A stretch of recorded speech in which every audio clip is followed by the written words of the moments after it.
আজকের গল্পটা কোনো সিনেমা না। এটা একটা মেয়ের জীবনের সেই অধ্যায় যেখানে ভালোবাসা ছিল, স্বপ্ন ছিল, কিন্তু ছিল সবচেয়ে ভয়ঙ্কর বিট্রেয়াল। আর ছিল রিভেঞ্জ, যেটা শেষ পর্যন্ত কাউকেই বাঁচায়নি। আজকের গল্পের নাম ব্লকড, কিন্তু ভুলে যায়নি।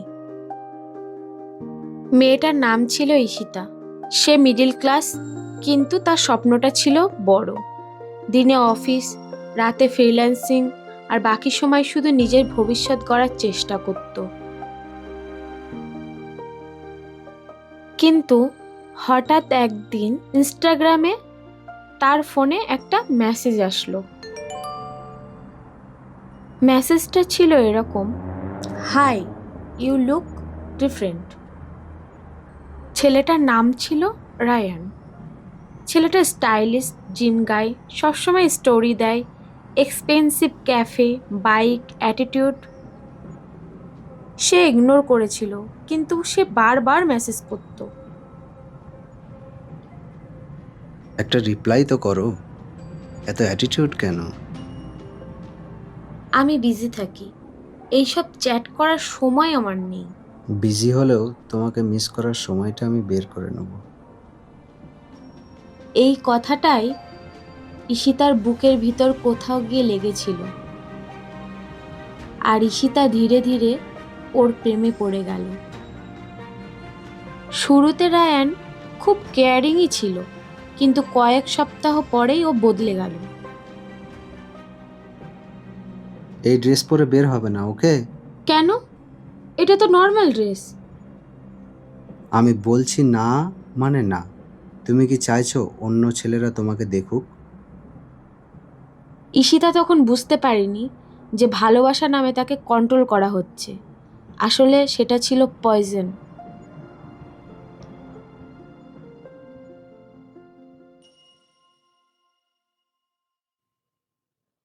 একদিন রায়ানের জন্য ঈশিতা সারপ্রাইজ প্ল্যান করেছিল।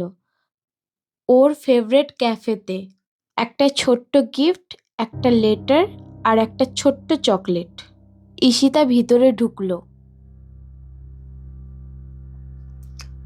কিন্তু সে যা দেখলো সেটা তার জীবনের সবচেয়ে বড় শক। রায়ান অন্য একটা মেয়ের হাত ধরে বসেছিল, হাসছিল, সেলফি তুলছিল, যেন ওদের রিলেশনশিপ অনেক দিনের। তখনই ঈশিতা, রায়ান, তুমি তুমি এখানে কেন? আমি আমি তোমাকে সারপ্রাইজ দিতে। সারপ্রাইজ? সিরিয়াসলি? ওর পাশে থাকা মেয়েটা ঈশিতার দিকে তাকিয়ে হাসলো।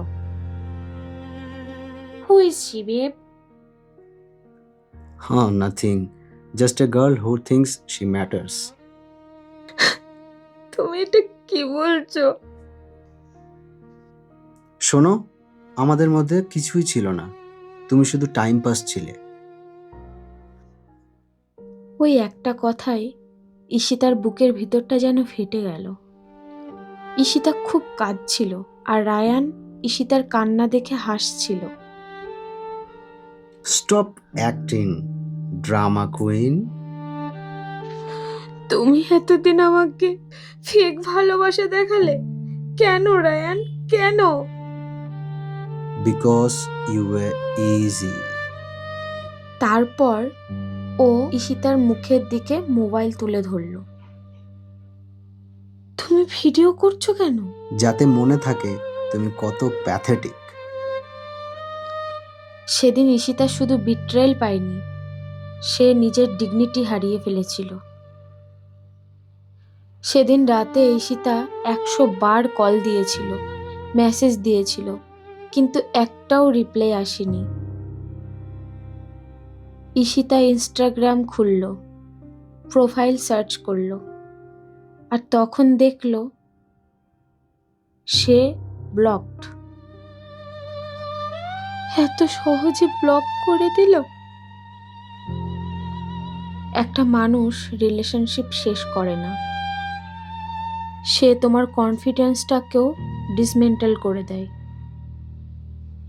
ঈশিতা রাতে কাঁদতো, সকালে মুখ ধুয়ে অফিসে যেত। মা শুধু বলতো, মা তুই ঠিক আছিস তো? হ্যাঁ মা, একটু টায়ার্ড। কিন্তু ভিতরে ভিতরে ঈশিতা ভেঙে পড়ছিল। খেতে পারতো না, ঘুমোতে পারতো না। একদিন আয়নায় নিজেকে দেখে ঈশিতা বলল,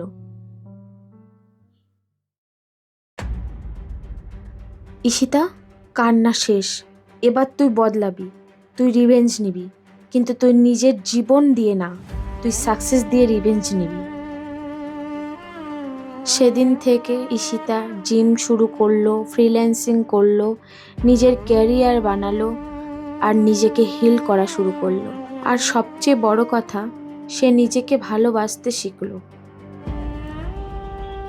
6 মাস, মাত্র 6 মাসের মধ্যে সে মানুষ হয়ে গেল, ফলোয়ার বাড়ালো, রিলস ভাইরাল হলো আর নাম পরিচিত হলো।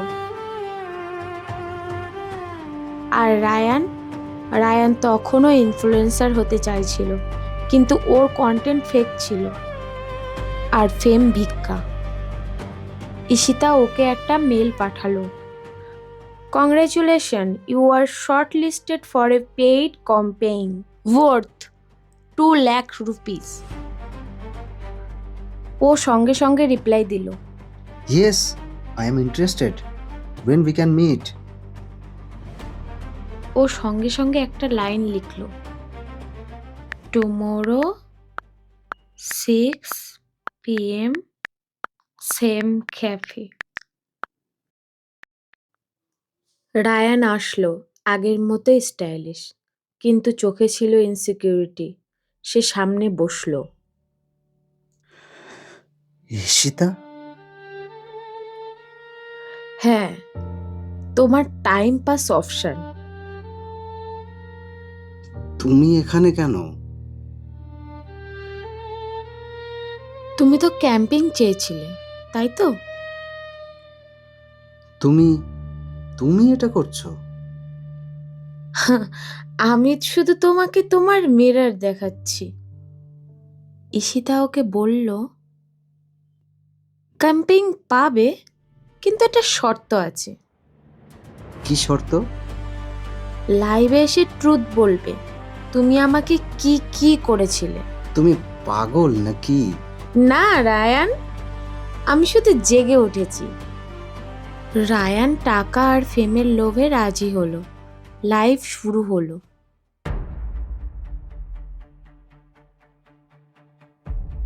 গাইজ, আজ আমি একটা সত্য প্রকাশ করতে চাই। আমি ঈশিতাকে ইনসাল্ট করেছিলাম, আমি ভুল করেছিলাম। আর তুমি কি অ্যাডমিট করো তুমি আমার কান্নার ভিডিও বানিয়েছিলে? ইয়েস, আমি বানিয়েছিলাম। সেদিন লাইভের কমেন্ট সেকশন আগুন হয়ে গেছিল। লাইভ শেষ, কিন্তু রায়ানের কেরিয়ার শেষ। ব্র্যান্ড ক্যান্সেল করলো, ফ্রেন্ড দূরে সরে গেল, ফলোয়ার্স কমে গেল আর ওর মাস্ক খুলে গেল। ঈশিতা ভেবেছিল ঈশিতা জিতে গেছে, কিন্তু একদিন রাত 2টোয় ঈশিতার কাছে একটা ফোন আসে এবং মেসেজও আসে। তুমি রিভেঞ্জ নিয়ে ঠিক করেছো, কিন্তু জানো না রায়ান কেন এমন করেছিল? ঈশিতা পড়তে থাকলো, রায়ানের বাবার ট্রিটমেন্টের জন্য টাকা দরকার ছিল। এই মেয়েটা ইনভেস্টরের ডটার ছিল, রিলেশনশিপ ফেক ছিল, আর তোমাকে প্রোটেক্ট করার জন্যই রায়ান তোমাকে খারাপ বানিয়ে দূরে সরিয়ে দেয়। আজও তোমার জন্যে সুসাইড অ্যাটেম্প করেছে। তুমি কাজটা ঠিক করলে না ঈশিতা। ঈশিতা থেমে গেল, তার বুকটা কেঁপে উঠল। সে ছুটে গেল হসপিটালে। আইসিইউ এর দরজার সামনে দাঁড়িয়েছিল। ভিতরে রায়ান বেঁচে আছে, কিন্তু শেষ হয়ে গেছে। ও চোখ খুলল।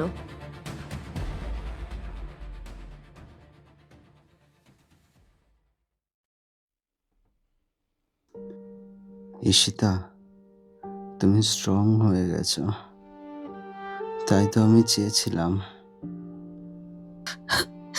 তুমি আমাকে কেন বলনি?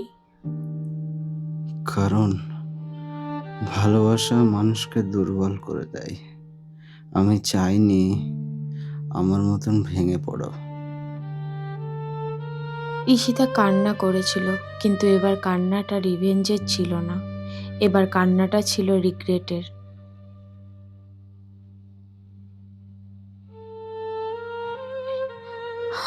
আমি জিতেছিলাম, কিন্তু আমি কি সত্যি জিতেছি? কিছু রিভেঞ্জ মানুষকে সুখ দেয় না, শুধু বোঝায় ভালোবাসা হারালে সবচেয়ে বড় পানিশমেন্ট নিজের ভিতরের মানুষটাকেও হারিয়ে ফেলা।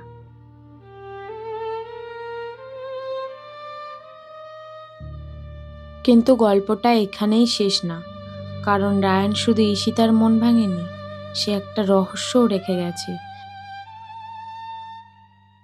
যেটা ঈশিতা এখনো জানে না।